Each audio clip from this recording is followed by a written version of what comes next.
A familiar face will be back on the grid full-time next season when Nico Hulkenberg makes his Formula One comeback with Haas. It won't be the first time an F1 driver has dropped out of the sport, only to find the lure of Grand Prix racing too strong to resist and come back for more. Hulkenberg first graced the Formula One grid back in 2010, when he arrived as a fresh-faced rookie racing for Williams, and grabbed the headlines when he sealed a shock maiden pole position in Brazil. Look at the time! Look at that! It's almost a second quicker! Nico Hulkenberg! Job on the line at Williams, but a job well done today in qualifying. But despite his exploits in Sao Paulo, he was dropped at the end of the year and had to make do with a reserve driver job at Force India, before he made his first comeback when he was promoted back to a race seat in 2012, a position he would keep until a 2017 move to Renault, as he earned a reputation as one of the most consistent midfield point scorers in the business, even if he has yet to make the podium in his 181 starts.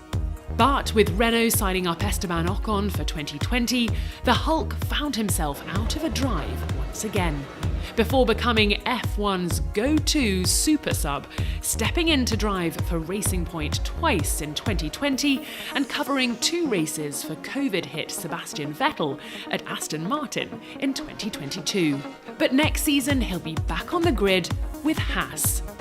Will it be the year he finally seals that elusive podium finish he's been chasing for so long? Alongside Hulkenberg at Haas next year will be his former sparring partner, Kevin Magnussen, who has also dropped off the grid twice, only to return to the sport each time. Despite achieving a podium finish in his very first race, Magnussen was dropped by McLaren at the end of his maiden year in 2014 to make way for Fernando Alonso. He sealed his first return to the grid in 2016, racing for the returning Renault team for 1 season before a switch to Haas. In 2021, the team opted for an all-new lineup, and Magnussen was once again without a seat. His F1 career looked to be over until he got a late call-up to replace Nikita Mazepin on the eve of the 2022 season. And once he was back in the car, it was like he'd never been away, as he qualified well inside the top 10 at the season opener in Bahrain, converting a P7 grid slot to a superb P5 on race day.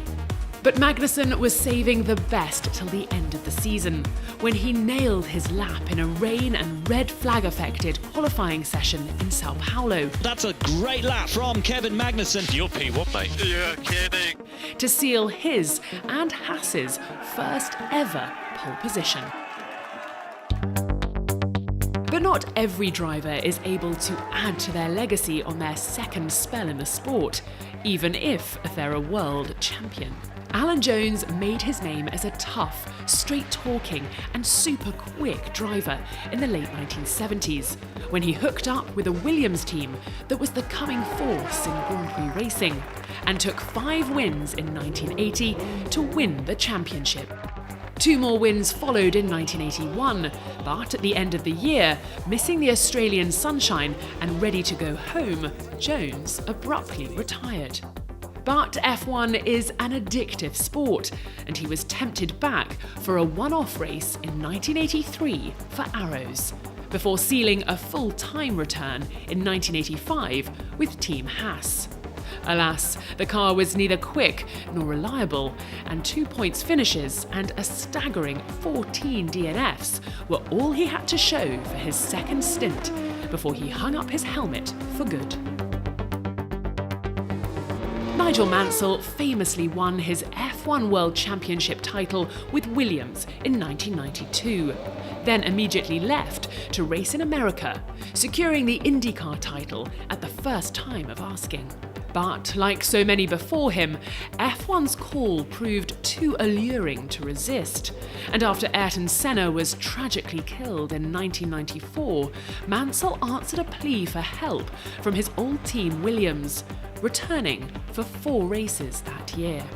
Damon Hill was busy fighting Michael Schumacher for the championship, but mustachioed Maestro Mansell showed he was still as quick as ever by beating both of them to pole position in the season finale and title decider at Adelaide.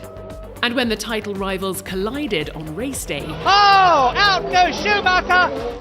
Mansell raced on to seal one last F1 victory, the 31st of his career.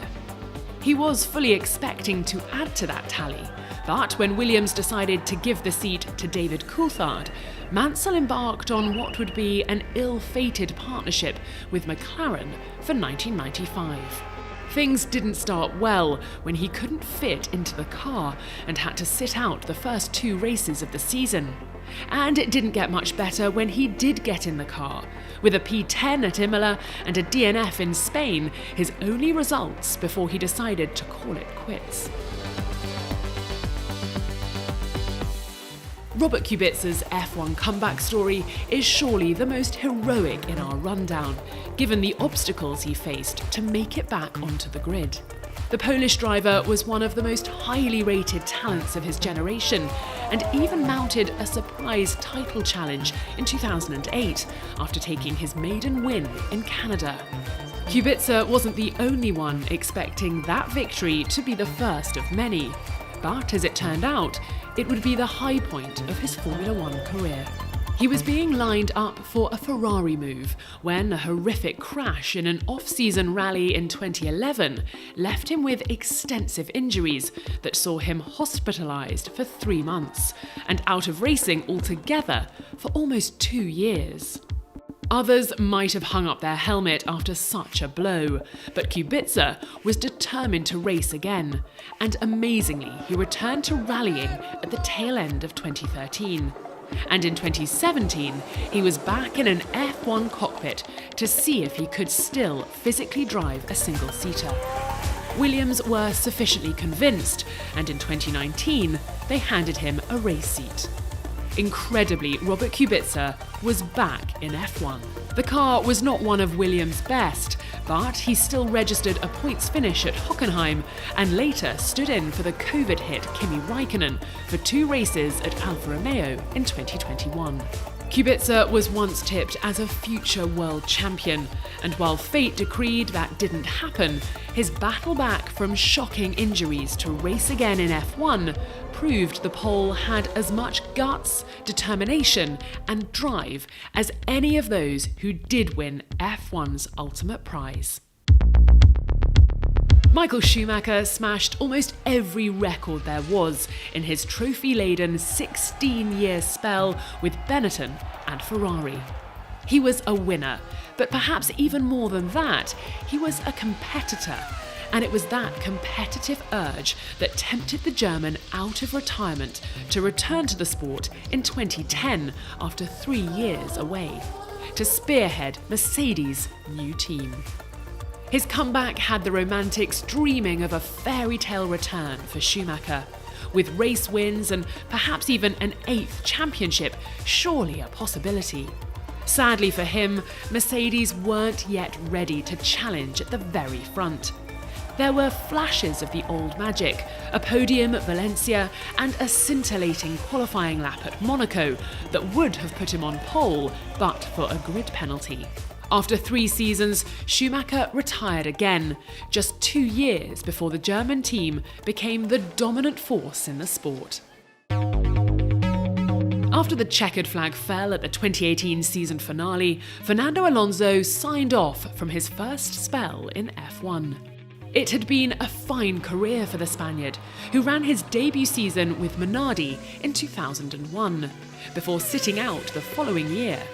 In 2003, he was back on the grid with Renault, and just 2 years later, won the first of 2 back-to-back titles. Moves to McLaren and Ferrari saw him come agonisingly close to a 3rd, but it wasn't to be. After a final, fruitless stint with McLaren, he left F1 at the end of 2018 to embark on a new quest to win motorsport's Triple Crown.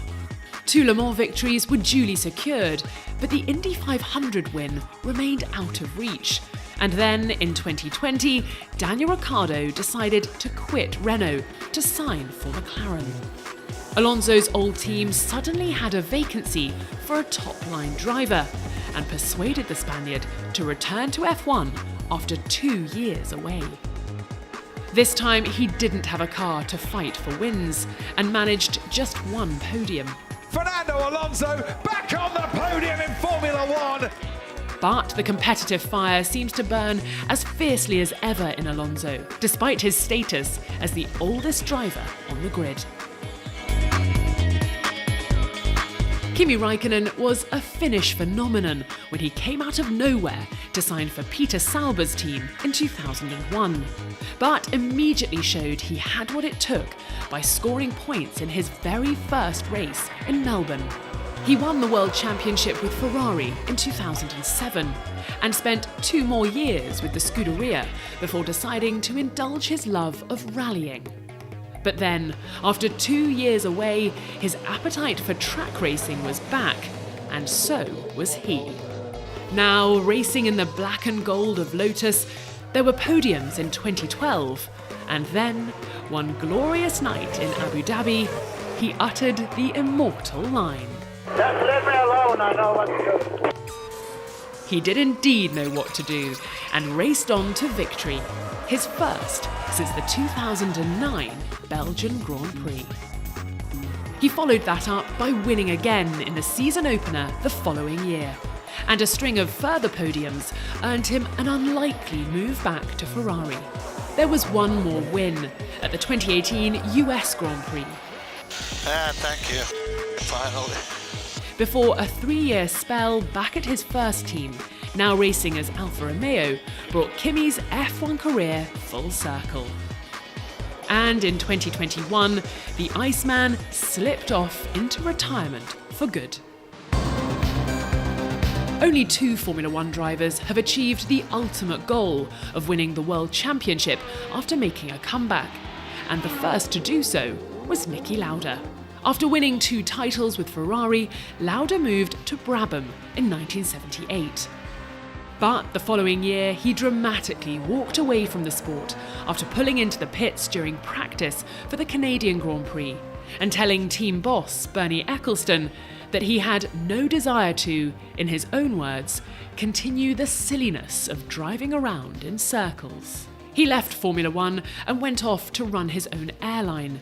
But 2 years later, he was tempted back by new McLaren boss Ron Dennis.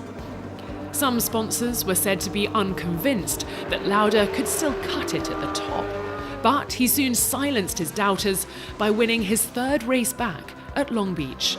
In 1984, he was joined at McLaren by a young Alain Prost, but managed to use all his experience and guile to beat the Frenchman by just half a point to seal a 3rd and final championship. He did 1 more year and took one last victory at the 1985 Dutch Grand Prix before finally hanging up his helmet. Prost had been beaten to the title by Lauda in 1984, but the following year he would not be denied and comfortably took the first of back-to-back championships. A 3rd title followed in 1989 before he left McLaren, having fallen out with teammate Ayrton Senna as one of F1's most legendary rivalries boiled over. He took refuge at Ferrari, and another explosive championship showdown with Senna followed in 1990, before he was fired from the team for criticising the car and left without a drive for 1992. But he got his chance to return when Nigel Mansell parted ways with Williams at the end of the season. And so, for 93, Prost was back on the grid and ready to prove he was still as sharp as ever. And prove it he did, winning 7 times to seal a 4th dominant title. At the end of the year, he decided he was done and walked away from Formula One a champion and with a podium celebration to remember.